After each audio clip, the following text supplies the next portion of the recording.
Unlike many athletes, Izzy Anstey didn't grow up dreaming of basketball stardom.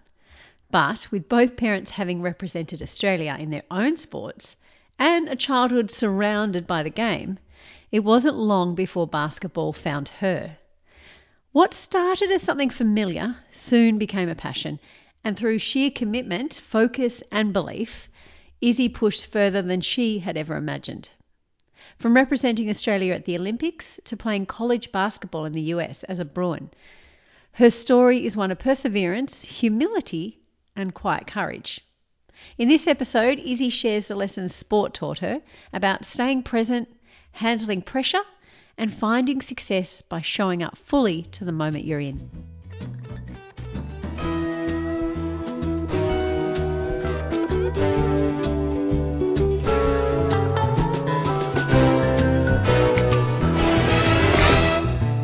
Izzy, thank you so much for joining me. I feel like I'm very privileged to be speaking to you right now. It's lovely.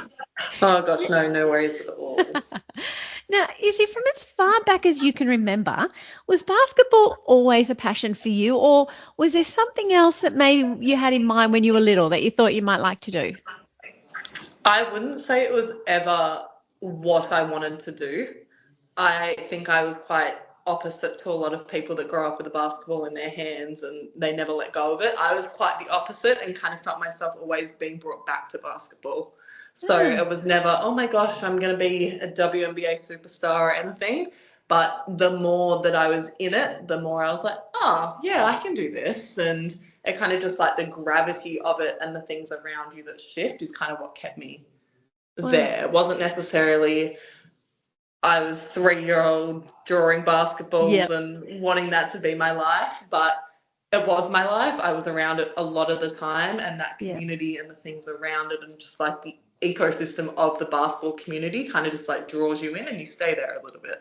Yeah, right. Wow. Yeah. Well, I wonder, having such elite athlete parents, like your mum was a highly accomplished swimmer, like she swam for the Olympics, didn't she, at Barcelona?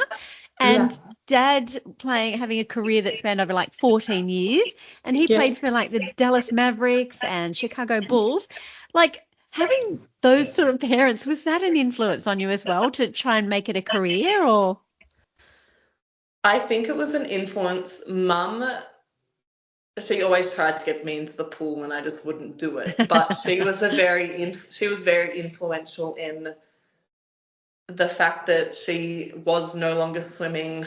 She was doing masters and doing incredibly at that, but the friends that she still had and the connections to the sport, I think, is what I really saw from her, that I was like, look at everything this sport gives you. And that's like, I probably will say it a million times, but that's the basis to kind of where all of my decisions in sport and life have stemmed from. It's like, what else does it bring me? It's not necessarily putting a ball through a hoop that brings me that joy, but I'm so lucky that I'm in Australia now, but in the morning I wake up and it's daytime in LA and I've got incredible friends on that side of the world. Then by the time I'm at night, my friends in Europe are awake, and like the fact that I have that is what's special to me still. Wow. So was that your greatest influence, to actually think of those? It's a community, isn't it? You become part of something bigger than yourself. Was that kind of what it was? Yeah, 100%. It was never what I did on the court. It was the things that court gave me, and it was travel and experiences and friendships that turned into family more than the game, I guess. Yep. I get that. That's amazing. It's incredible to experience that. Now, a lot of kids would dream of playing professional sport and at that level, but only a small percentage ever make it. What was there actually a moment, a game, a coach, something, a moment that triggered you and you went, yes, this is it, I can do this?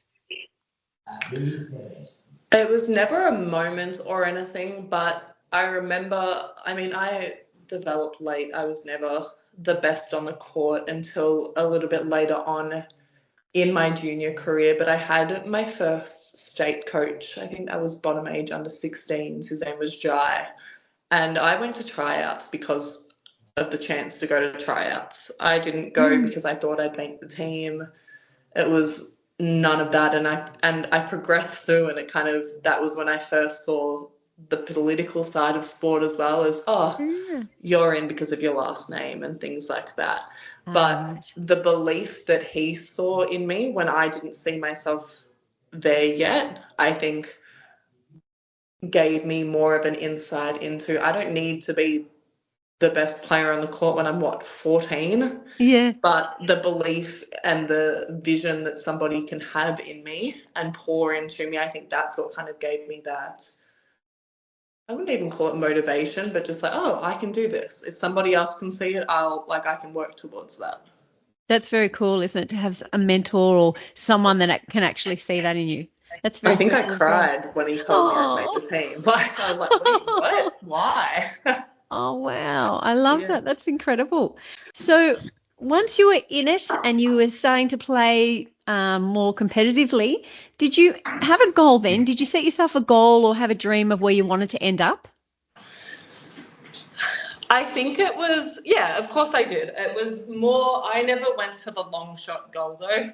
I think I was micro goals kind of one by one. And first it was making a state team, then it was making an Australian team. And then I made my first Australian team, got injured and couldn't play that tournament. And Yeah. then it was, okay, actually playing an Australian tournament. And then as those opportunities kind of arose, they gave me more opportunity. And it Yeah. was, okay, there's college scouts at these games and things like that. So it was never really a far-fetched, maybe college one day, but it was kind of as I saw these opportunities arise, like I'm taking hold of them. Yeah. Yeah. Yeah. Awesome. So you just pretty much stayed in the moment and then gave it everything in that time. And then as you did that, things just, doorways just opened up for you. Yeah, I think as I've kind of gone through, especially in college, I always used to say to be where my feet are. And there's always things happening It's all awesome. over the world and everything. But I think that's been quite true for me the whole time too. It's just be where your feet are and enjoy that moment as it comes. And if there's opportunities created out of that, like you grasp them and you run with them. Yeah. That's fantastic.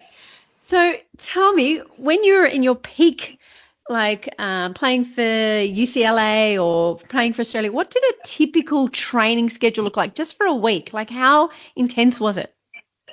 Oh gosh, I feel like there's a couple ways to answer because obviously college like training resume like that's completely different. But I was telling somebody the other day about everything I went through to get to that point. And Yep, it was obviously there was Caulfield Grammar APS sport. yep, And so we'd have training on Tuesdays and Thursdays straight after school. Then we'd have our 8 a.m. Saturday morning game. yep. After those Tuesdays and Thursdays, I'd rush to juniors training. So it'd be my second training of the day both days. Wow. And then that would be my Friday night game. And then you added state team on top of that. And that was a Saturday, Sunday training, occasionally a practice game here or there. Then when you got to that next level, it was also playing, I mean, it used to be Siebel, it's NBL 1 now. And you're throwing in, after you finished your under 16s, 18s training, you jump in with the older girls, finish their training session. Then you're playing a Siebel game on a Saturday night or a Sunday afternoon too. And when you look back at that, that was huge. Wow. It Huge. was massive. That's a Yeah. massive training schedule. And that was pretty typical for a few years on end sort of thing. Well, probably Yeah. for as long as your career lasted. That was really, Wow. that was quite typical all the way up until kind of everything stopped with COVID. And I guess so you must have loved it because otherwise that would have just felt so arduous to do. Like you must have just been going, okay, enjoying the process. I think that's what it was. It was enjoying the process. There were days, there's always days you don't want to do it, Yeah. but it's getting up on those days where you don't want to and you don't feel like you love it and doing it anyway. And how did you make yourself do that? What was that motivation? Because we all do have those days. So did Yeah. you tell yourself something or did you just force yourself to just go through the motion?